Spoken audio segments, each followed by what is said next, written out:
Hi friends, welcome to the travel histories by Gala. ഇന്നത്തെ നമ്മുടെ ലക്ഷ്യം പ്രകൃതി സുന്ദരമായ ഒരിടമാണ്.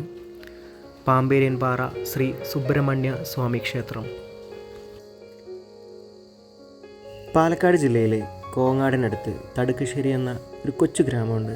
ആ കൊച്ചു ഗ്രാമത്തിലാണ് കാടിന് നടുവിലായിട്ട് ഈ കൊച്ചു ക്ഷേത്രം നിലയുറപ്പിച്ചിരിക്കുന്നത്.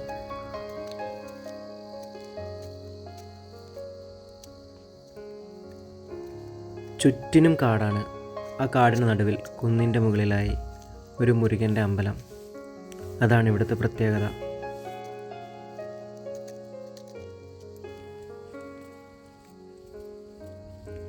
ചുറ്റിനും കാടാണെന്ന് പറഞ്ഞല്ലോ. ഇവിടേക്കുള്ള വഴിയും വനാതിർത്തിയോട് ചേർന്നുള്ള ചെറിയൊരു റോഡാണ്. നമ്മൾ വാഹനത്തിലാണ് വരുന്നതെങ്കിൽ മുൻപിൽ ചെറിയൊരു പാർക്കിംഗ് ഗ്രൗണ്ട് ഉണ്ട്. അതിൽ വണ്ടി നിർത്തിയതിന് ശേഷം കാൽനടയായി വേണം ഈ മുരുകൻ്റെ അമ്പലം കാണാനെത്താൻ.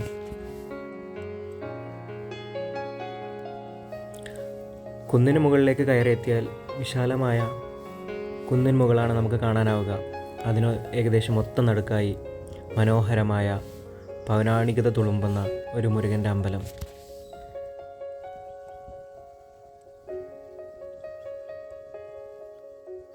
കേരളത്തിലെ ക്ഷേത്രങ്ങൾക്ക് അതിൻ്റേതായ തനതായ രൂപഭാവ ഭംഗിയുണ്ട്.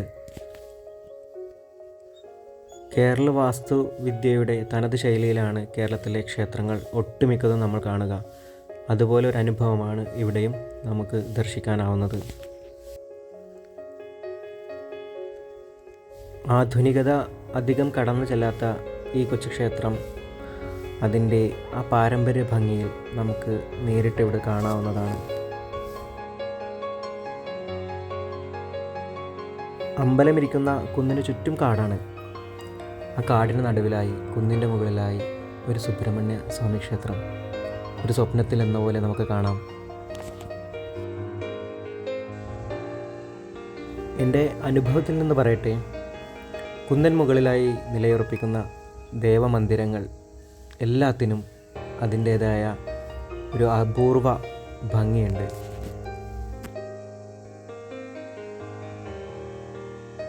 യഥാർത്ഥത്തിൽ മനുഷ്യർ ദേവഗൃഹങ്ങൾ സന്ദർശിക്കുന്നത് അവർക്കൊരു പോസിറ്റീവ് എനർജി കിട്ടാൻ വേണ്ടിയിട്ടാണ്. ഇതുപോലുള്ള സ്ഥലങ്ങളിൽ വരുമ്പോഴാണ് ആ പോസിറ്റീവ് എനർജി നമുക്ക് ആസ്വദിക്കാൻ കഴിയുക, നമുക്ക് തിരിച്ചറിയാൻ കഴിയുക. അത്തരത്തിലൊരു സ്ഥാനമാണ് ഈ മുരുകൻ്റെ അമ്പലത്തിനുള്ളത്. അമ്പലത്തിനെ ചുറ്റിപ്പറ്റി ഒരുപാട് ഐതിഹ്യങ്ങളും കഥകളും എല്ലാമുണ്ട്. അതിൻ്റെ ആധികാരികത എനിക്ക് നേരിട്ട് അറിയാൻ കഴിയാത്തതോ അതുകൊണ്ട് ഞാനിതിവിടെ പറയുന്നില്ല. ഇനി ഈ കൊച്ചു ക്ഷേത്രത്തിന് ചുറ്റും ഒന്ന് നടന്നു കണ്ടാലോ?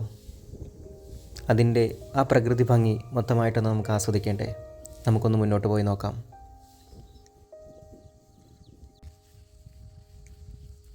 ഇതൊരു മൊട്ടക്കുന്നാണ്.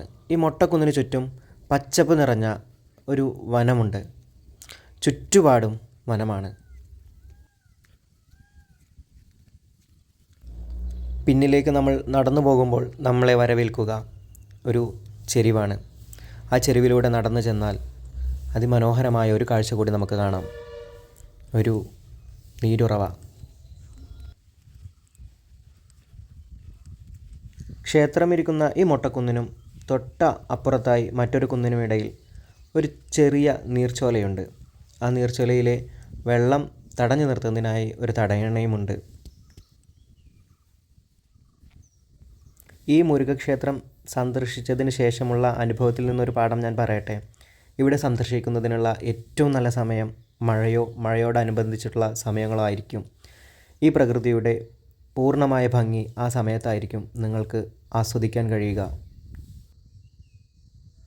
ഒരു ദേവാലയം സന്ദർശിച്ച് മടങ്ങുമ്പോൾ നിങ്ങൾക്ക് ലഭിക്കേണ്ടത് മനസ്സിനുള്ള സുഖമാണ്, ഒരു മാനസിക സംതൃപ്തിയാണ്. അതിവിടെ നിങ്ങൾക്ക് എന്തായാലും ലഭിക്കുന്നതാണ്.